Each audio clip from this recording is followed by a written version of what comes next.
Acum nu am făcut poze. Fără, prima poze, domne! Filmiez? Filma capul aici. Trebuie să iei și pughetul și ala.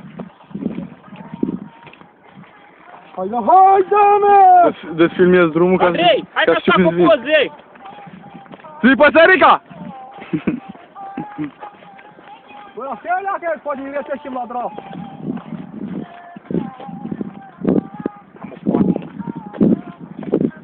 Dacă ar avea și direct, mâncai și direct, au. Auzi, Ioan, nechează mânza după tine. Băi, Găgă, să vii miercuri în oraș? Băi, dar ce să fac dosarul? Păi da, vii miercuri? Băi, eu am să miercuri la prăjiv, dar vine, că n-ai? O și dosare. Pentru bacalaureate. Dacă vii miercuri, adu și o sticlă de lapte. Păi, să duc. Adu o sticlă de lapte. Deci mă tai în coasă. Și poate îți dau și eu o sticlă. Îți dau și tu, și